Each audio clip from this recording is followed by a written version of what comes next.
Introducing the Champion's Mindset, the podcast that gives your inner game a serious upgrade. Join internationally renowned mindset and performance expert, KATHRYN ORFORD.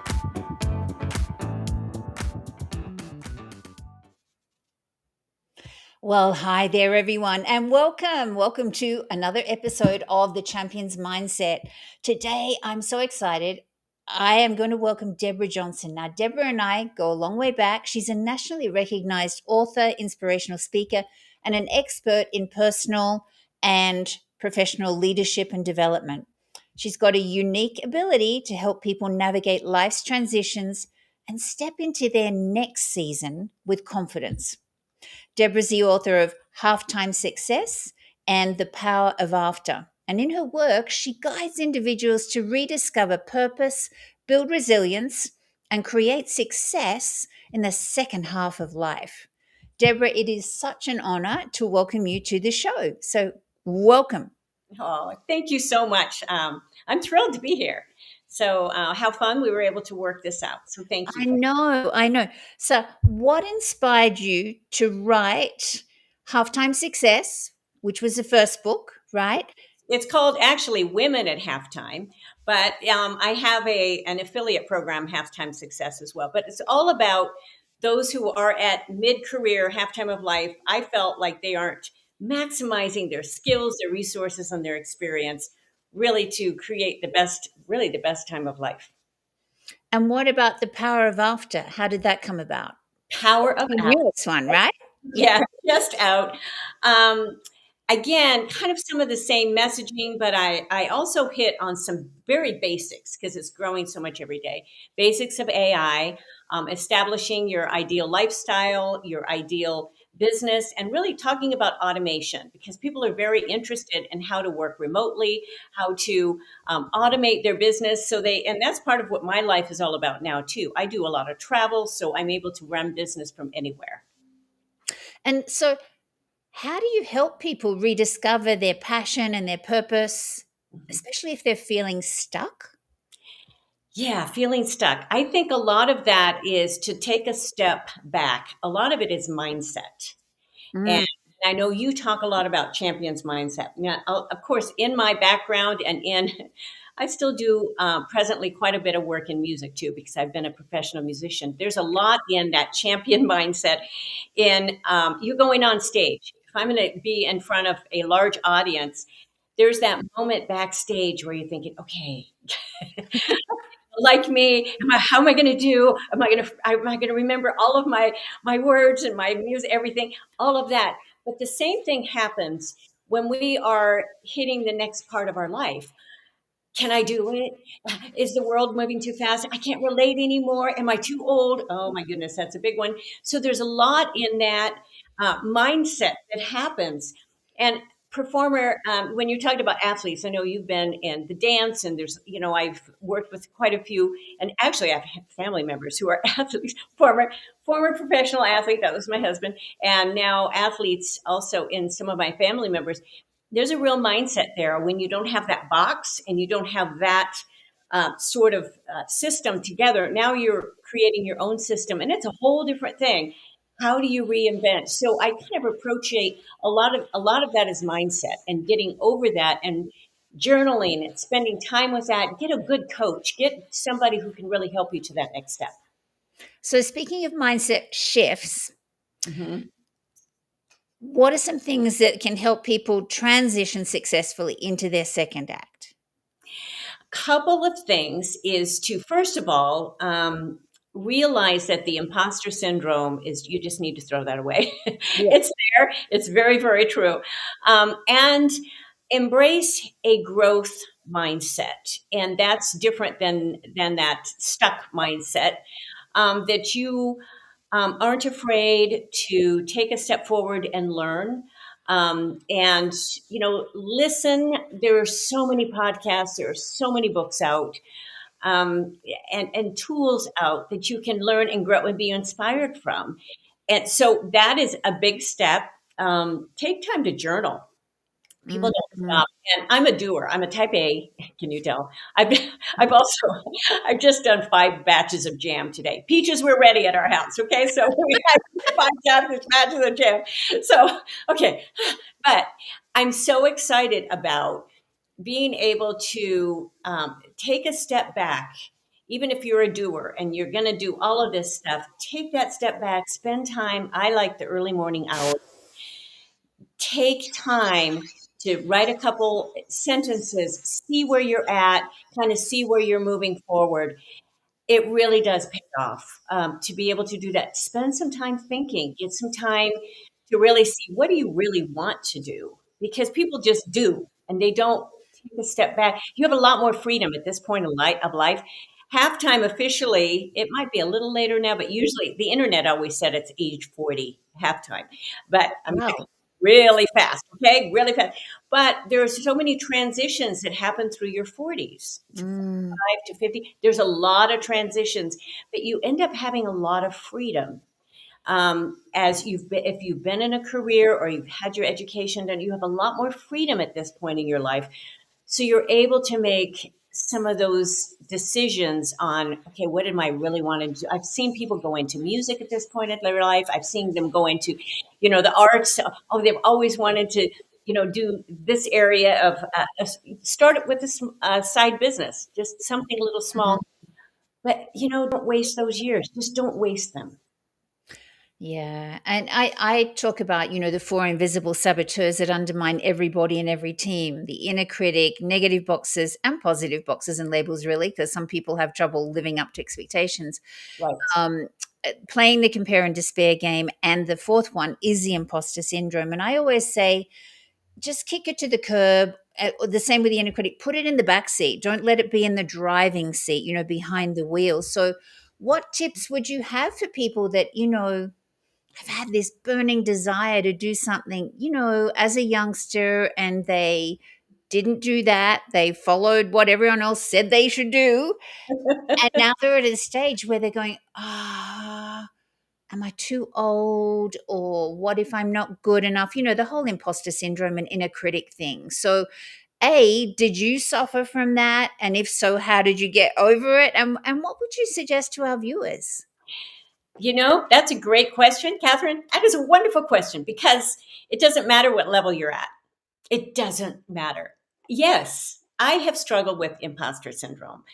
I have stood and thinking, why would anybody listen to me? Or am I going to really be able to perform? There are all of those doubts. Or, I'm looking at my business. Am I really making any progress? I mean, those are good questions to ask. But it's okay to step back. But to get beyond that, again, I say take the time, start very, very small steps. And I think that the little tiny, it's like creating a new habit. And I'm big on that, creating systems, creating habits. My dad, I learned from my dad. He, you know, he set out his tools the night before. You're always prepare, take little tiny steps, and you'll be surprised. I've done every album project with this. Produced over 20 albums, and little tiny steps. You take those lists, and then it's done. It's done. You release it to the world. You can't be afraid of releasing it, but take the little steps first, gain confidence along the way, um, learn as you go. Part of the process is the journey. You want to enjoy it, especially at this time of life. We don't know how long we have. We just don't know. I'm not going to be negative about that, but we don't. Okay. So enjoy these years, enjoy what you do have, be thankful, grateful every day. I just think those principles, they're very, very basic. We hear them a lot, but do we really apply them? And like in this environment, there could easily be some people watching and listening that have loved their job, and Yes. all of a sudden it's not there. Yes. Yeah. Right? And they're going, "Oh my goodness, at my age, how do I go back into the workforce?" Uh, all those things we're talking about, the inner critics going, "Oh my God, I'm too old. No one's ever going to want to hire me again," or whatever. However, I always say that everything happens for a reason. And as much as, it doesn't feel like it at the time, our biggest nightmare is usually our biggest gift in disguise, but it takes a little bit down the track to be able to view it as that.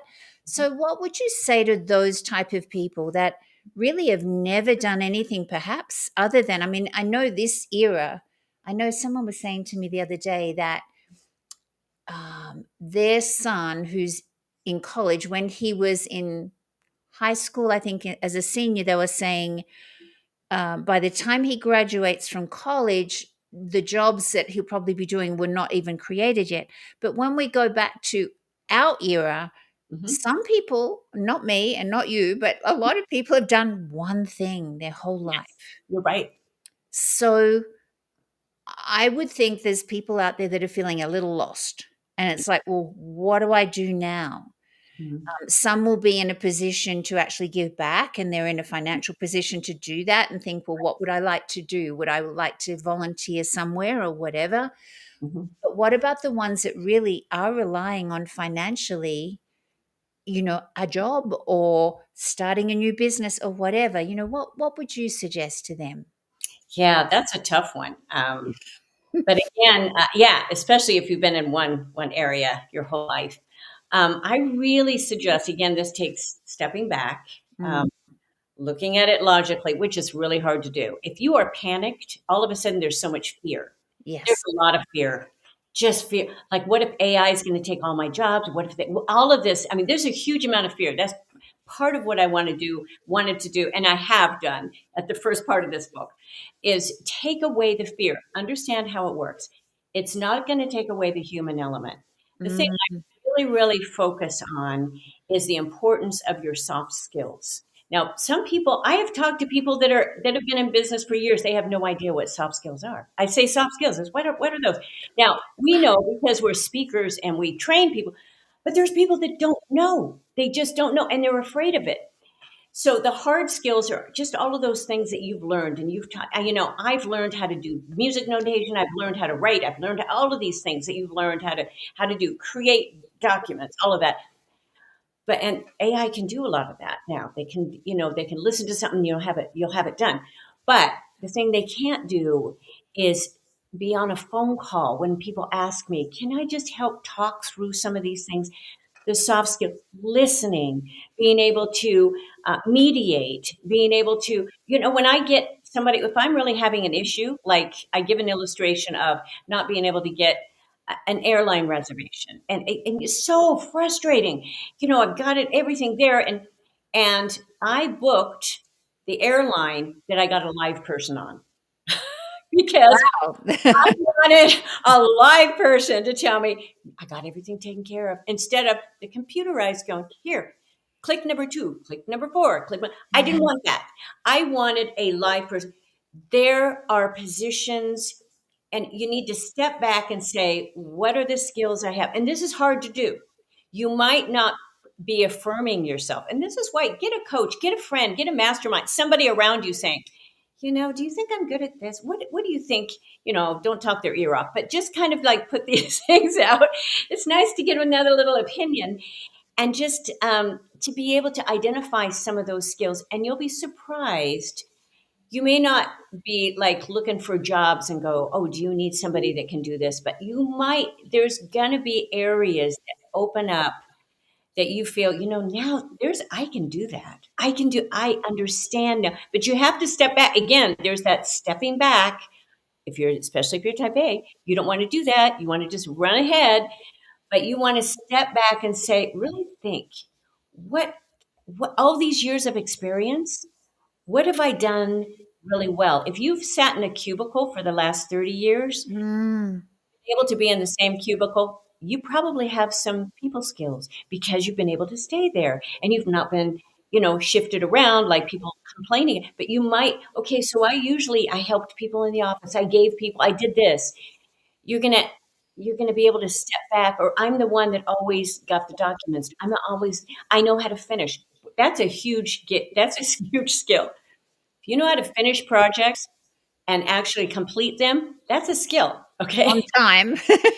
People cannot do that, especially creatives. So Yes. there are things that you can do. You just need to affirm those. I hope that helps somebody that's listening.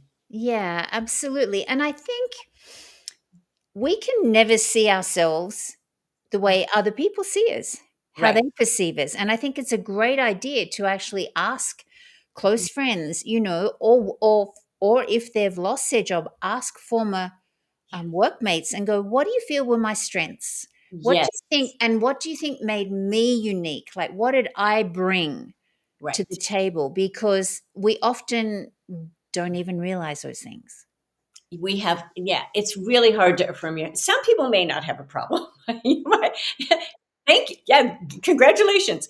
But I don't always see, I've had to affirm some of my skills and especially branching out because really speaking and writing books, which now Power of After is actually my seventh book. Okay. So I'm a creator. I love to create. I've done a lot in my past, but I had to affirm a lot of those. It's a companion field of music, being a professional musician and branching out into this area. I had to realize there are companion skills that I've brought. And I'm able to produce. I'm able to push things out the door. I'm able to help other people finish projects. I'm able to help people move along. I've taught for years since I was 13. So I know how to get results. I know how to inspire. And so I had to affirm some of those. It's not, and that's what I really, really love. It's not always on like being on stage for me. It's like that behind the scenes helping other people be on stage. That's wonderful. That is so exciting. At this point in my life, that's very exciting to me. Yeah. Answer this question because I was going to ask you, how do you personally stay motivated and adaptable in the different stages of your life? So is it, you probably have something else to say about that. Oh, well, I just have to affirm my husband because it's the morning cappuccinos. Is the what? Yeah, the morning cappuccinos that we have to. Oh, yes. Yes. But again, if he comes from a corporate, he's run his own business and okay, so he's done a lot of different things. He's been a professional musician. No, professional athlete, not musician. I was a musician, but I understood the entertainment part. So that's when we got married. And then he was in corporate and then he ran his own business. So he comes from a little bit, I was never corporate. I was in education and I've been a lifetime entrepreneur. I understand how to get projects done. I understand how to promote. I understand all of that. So that helps me have somebody to bounce off of. Mm. Part of it, and I'm always very grateful for that. Not everybody has that. I have a spouse that I can talk to about those things, and when he tells me, you know what, you need to slow down a little bit or think through this, that's a good thing. It's a really good thing for me. And we've been married for 45 years. I know I look much too young, but no, but it's a great relationship. He understands what I've done then through the years too. So there's that. I also have really some good friends, and I call them the close circle in my life. They understand where I've been, where I'm going. It's those are important contacts. They're not just everybody, and they're not Mm. social media. They're not. I don't always put a lot on social media because you can get a million likes and still not move ahead. Okay, so that's kind of what it. Maybe I'm just totally jaded, but it's important to have that close circle. And if you don't have that, again, step back and, to have a friend is to be a friend. Don't be overwhelming. Boy, this is what our parents told us. Maybe your parents did, maybe not. But that was the way I was raised of just, taking time and reaching out to people. And you know what? The older we get, gracefully, the older we get, it's important to develop those friendships and contacts because some of them move away. We've had a lot. We're in Southern California. A lot, people move away or they travel. So you're not always. You have to be intentional. So intentional about that, and it adds so much to life. And then it's not just all about just the business, but it's about the fun of the journey too. I hope that answers again some more of your question there. Yeah. And so, what about the leaders in the workplace that are having to, I guess, develop more soft skills and also lead their teams? So, how can they apply your concepts to support their teams during like times of disruption and change and probably innovation on some levels. But yeah, because people are creatures of habit, aren't they? Right. And Sure. yeah. And we've all worked under people that are not good leaders. Okay. Mhm. There's no magic bullet there saying, okay, can you like soften your tone? Can you do, anything? Um, and I always think relationships are relationships. Um, Take a step back. What's your tone of voice? What is, all of that. There are so many good books on this, communication books. And if you are a leader and you are finding, my leadership style is not everybody's like listening to me. Well, you might not be listening. Mm. You might not be listening back. So there's a two-way there. Now, there's always going to be people that are just going to be, they're going to be that prick under your skin. You're just not going to be able to. There's Mhm. always people like that. And they are not in my close circle. Okay. But if you have to lead those sort of teams, there's a lot, just that mediation. It's going to be taking a step back, thinking through it, get some outside advice. Say, how should I deal with this? I've not had to deal with it. Well, of course, when I've run, I did, as I was president of our LA chapter of our speaking. That's the first time I've been a president of an organization like that. It was a nonprofit for a year. And I had a large team. And there were a couple people on it that were a little, you know, but I knew to give them a certain amount of time, and I knew to be very, very specific in what I asked them to do. And if they didn't, I found somebody else just to do it. just and you know what? And I just smiled and went on. But you can't when you're working with volunteers, especially now that was volunteers. You don't always have that choice in a business. Okay, No. so there's it's just a fine line. You're walking a little tightrope there with your leadership. There's no pat answer to that. But again, listening, it's a big skill. There's some great books again on that. Who was the guy that was the FBI? He was a hostage negotiator, and he talks a lot about mirroring what people say. You mirror back to them what they say. You listen. Actually, I've read this book several times Is because it Chris Voss? He came to our yes, chapter. Yeah, yeah. yes, he did. Chris Bott, excellent book, because Mm. he talks about negotiating.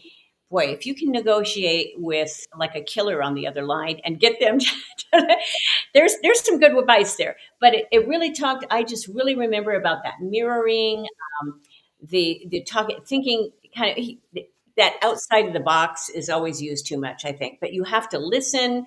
You have to say back to them, "Do you mean this? Do you mean Yes, this?" Barrett. Yeah. Hear that. So just some of those mediating skills. Again, don't be afraid to read books, listen again. I don't always remember because what I've read. I'm rereading books, consistently to make sure I remember some of those principles. So that I think that's a really important, especially in leadership and self leadership and leading yourself, which is paying attention to your own journey. Yeah, yeah.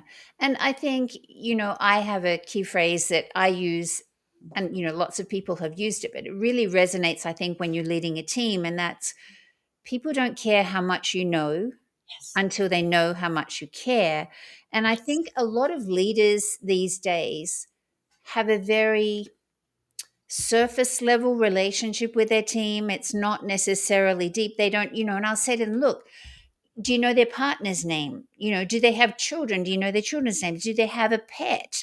What's their favorite hobby? Or what, get to know who they are other than in the role that they are in your workplace, because then they're going to go, oh, this person genuinely cares about me as a person and not just what I've got to do when I sit at my desk or I turn up for work. Because I think that's crucial. Yes. Such a great point. The gal that I did that we were making jam this afternoon again because peaches were ready. I'm a farm girl at heart. I was born in the South. Anyway, but she wanted to give her husband's a pilot, and she wanted to give his team jam because she just lost her dog.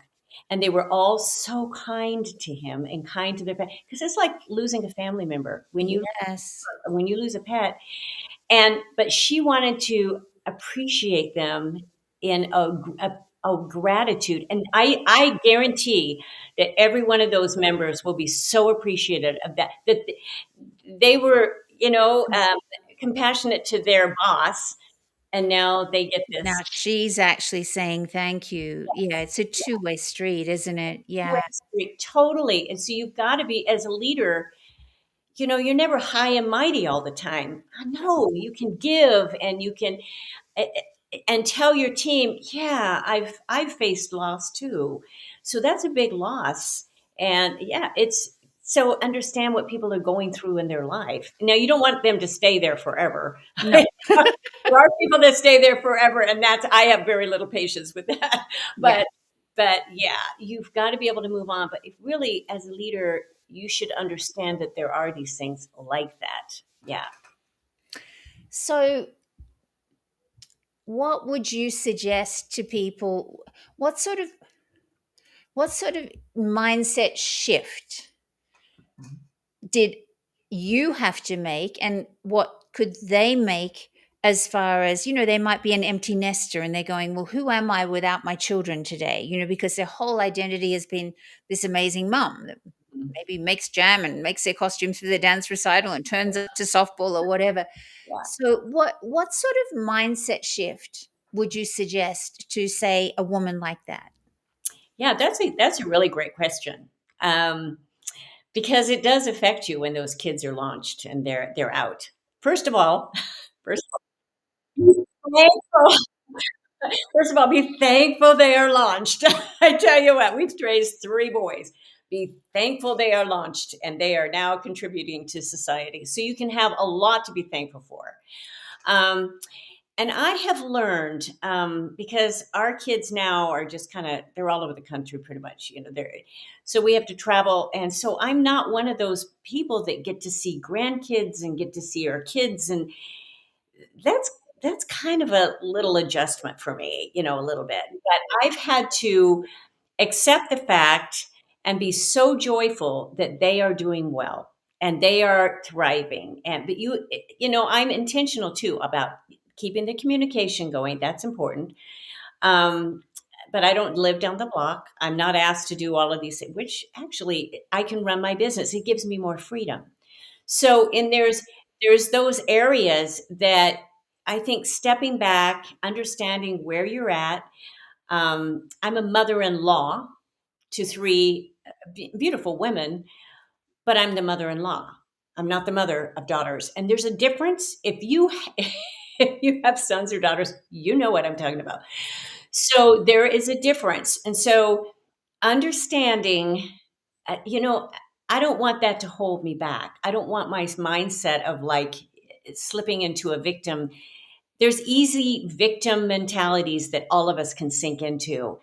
And I do not want that to be a part of my life. I want to be able to have the joy that I feel and be able to radiate that no matter where I'm at and with who I'm at. And sure, there's times that I wish, I could do little things different, but there's certain things that are just out of your control. And so I think that for me, that's a process of journaling. And I'm not saying my life is perfect at all, and I don't miss that, but there's a process of journaling that I can put what you put down on paper, I can leave on paper. I can just leave it there. I'm a pencil and paper girl.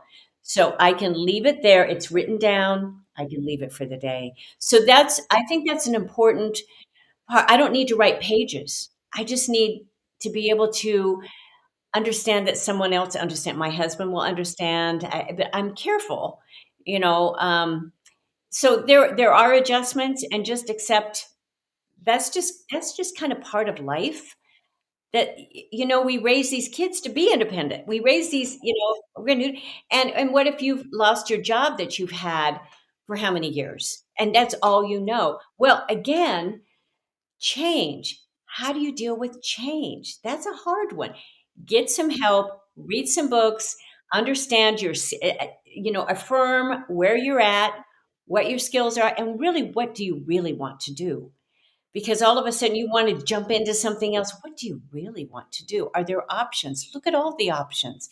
If you're out of options, get some advice. This is where, and be careful about who you get advice from, because there's a lot of people that call themselves, professional coaches and all of the, and there's a lot of them. There's a lot of choices, but just do your research, and get somebody with a lot of, that common sense or a track record, and that's able to help you through the step-by-step process of going through those mindsets and what you can do next. I hope that answers, again, getting through some of those mindsets. But for me, I go through the journaling process. I make sure I spend time exercising, get that energy out. I make sure I get outside. I get out. Being outside is wonderful for me. Give me a pair of clippers and let me trim on some of my trees, and it's such a diversion. Get away from it from a little bit, and then you'll be amazed. And this is for, especially for creatives. I'm a creative. Get away from it, and you come back to it, and all of a sudden it makes sense. You got to get away from it a little bit. That is a real big secret, and it's what some people, they just keep spinning. And it's that endless. That's another book I wrote. The roundabouts. So get out of that, endless circle. Stop circling. Yes. You've had a really fascinating journey so far. If you look back to little girl Deborah, did you foresee all these things happening? Oh, I know. You know what I liked to do, always liked to do, was to create and give. So I started DJ Works, which is, I have DJ Works Media because it covers everything I do. But DJ Works, I was Debbie G, and then I married a Johnson. So now I'm Deborah Johnson. So it's still DJ. But I used to make cards for all our neighbors, and then I give them to our neighbors. So I just hand drawing. So, and I knew I loved music. So I started going into music, into the grid. I had no idea. I was kind of pushed into the teaching. I taught since I was 13 because I didn't want to pull weeds or watch the 5 kids next door growing up. So I made more money teaching piano. And then I started teaching their parents. At 13 years old, I was teaching adults. So that was kind of a skill. I was able to keep going on to teaching. But then I just didn't want to be in the classroom. I've taught every level through graduate school. I've taught at the colleges. I've done, because I've raised a family too. So I've been able to do the music, and I've been able to teach and do that combination. That's where, I taught the music business, but music business is just business. It's business. So you have, that sort of, you look back at all that experience, and I've had some freedom too, which I've really been thankful for. So not everybody, they're the main person. I was able to also, I worked a lot, but I was also able to be around with those boys. I tell you what, you got to be around with those boys. They'll get into missions. So you have to, you got to know where they are. So not jumping off a roof somewhere. So yeah, that's a part of that journey. But I didn't even know, KATHRYN, they never said, when I went through college and graduate school, entrepreneur was never mentioned. Yeah. Know what an entrepreneur, what is that word? And I realized later in my journey, oh, that's what I am. So that's how I did everything. And, I did a lot of gigging. So, and I always say that your last gig is your last gig. It is. And you have to keep promoting, you have to keep going. And I've worked a lot, but, it's that entrepreneurial mindset. They didn't tell us that, at least when I was going through my schooling. I know some people are going to watch this and go, oh, you are so old. But yeah, now they have entrepreneurial courses, but Yeah. they didn't have that. They didn't have, when I was going through with music, they didn't have notation software at all. We did everything by hand. I did all my graduate thesis. Everything was by hand, black fingers, the whole thing. Then, oh, there's a computer that does that. Wow. So there's all of these, this progress. So I've had to mentally learn. And I tell you what, it's a process to have to learn all these skills. When people say, oh, I just can't learn anything, and I just have very little sympathy, I say, you have no idea. There was not even a Mac computer when I was going through school. Everything was on a typewriter. We use that whiteout stuff. No, it's we all have to be willing to embrace, okay, we have to learn, we have to study, the program's out. You don't have to know everything, but you have to be willing to move forward. And that's a true mindset. That's a long answer, but Yeah, yeah. And I think that, you and I know when I arrived back in the US in January 23, I started really playing with ChatGPT, and now I'm learning a whole lot. And now at Influence last week, beautiful Susan Frew showed us, wonderful. all these amazing tools we can use with AI. But for somebody that has never ventured into all of that, that is in the second half of their lives, Right. it can be scary. Yes. Um, what would you suggest for them as just a little starting point, like a little jumping board into it? Yes. Yeah. Read the first part of my book, first of all, because I do talk about the fear. And again, it's very basic, but realize um, behind AI is input. So that information now it's duplicating really, really fast just because of quantum computing and how fast everything is going faster and faster. But there's input. And I use the illustration of, Dorothy and the Wizard of Oz, and they're working, they're going to, and oh no, they're going to see Oz, and they've got this big, their fear. All of a sudden they see, oh, there's Oz. And what happens is little Toto, the dog, goes like by, and he pulls down the curtain. And all of a sudden you see a man back there going, he's doing all the controls. And that's what AI, it's input. It's just input, and then it's just working faster. So you understand, and there's different types of AI, because there's the generative that'll start, creating. And this is where legally it's going to be some issues, I think, in the future for song creation, art creation. There's a lot of things on that, and okay, what are they based on? How much are they using of the original? Because there's input. There's always input on the back end, and then building on that. So when you understand a little bit of that, and these tools that'll kind of start learning your style, don't be afraid. It's basically input, output again. So there's something on that back end, and it's data, a lot of data. So I talk about that. There's part of it that's just this data that does it very, very, very fast, but it's data. So, and then there's the creative side, that's the generative. And then there's, of course, the face recognition, which is more of the, unstructured. So I talk about the basics of that, just not to get so confusing. If you want to really study it, there's a lot of deep books about it. And I don't really care to read all of the deep books about it, because I don't need to know that much. I need to know the basics of how to use it and how to help other people use it, and also how to use it in my business. So that's learn to kind of, and experiment, and don't be afraid to fail. Don't be afraid to fail. I have failed so many times. I've got, I've built into my own recording studio. How many times have I been stuck for a whole day with something that just won't work? Lots. Okay. So there's all of a sudden, there's one little control, there's one little knob, there's one little thing that I didn't do. So then you write it down, make sure you remember for next time. Hopefully you write it down. But you learned through that. You can't move forward. I still got my projects done. You can't just stop and say, okay, I'm worthless. I'm just worthless. No, get away from it. Get outside. Get a pair of clippers. Trim on those trees. Get outside and take a walk. If you don't have a dog, yeah, walk your neighbor's dog. So, but you just, get out, get away from it for a minute, and then come back.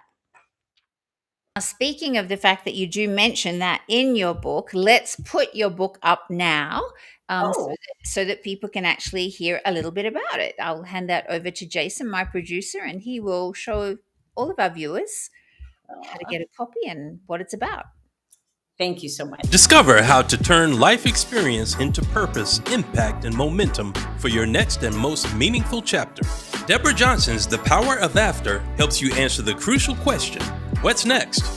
As you create your ideal business using AI and other current technologies.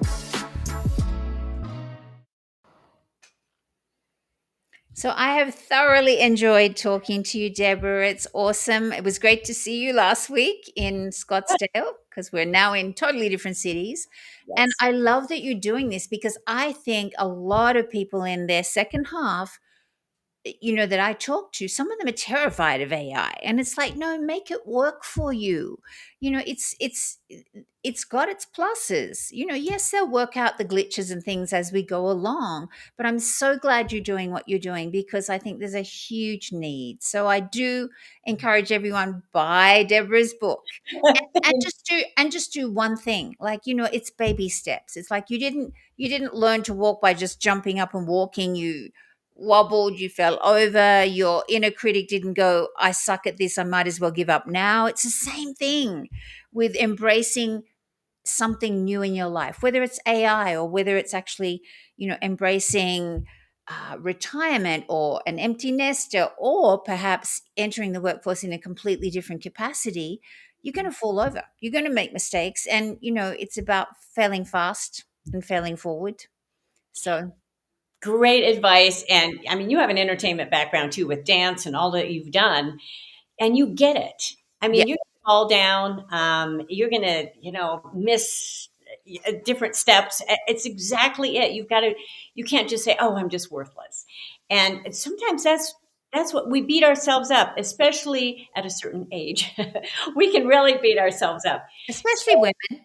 especially women. And it's interesting because I focused on AI in the first part of this book because I was in Hawaii. My husband and I were in Hawaii.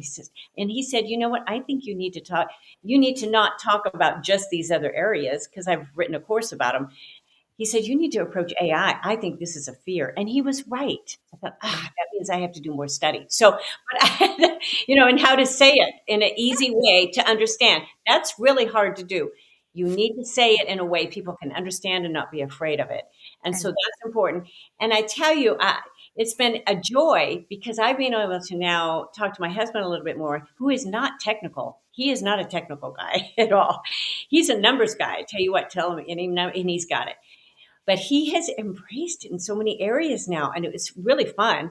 And he's understanding it, and it's a tool. It's just a tool. yes, It has limitations, so you have to understand that your skills are very, very important. You need to affirm those, keep building on those, keep building and understand and affirm those.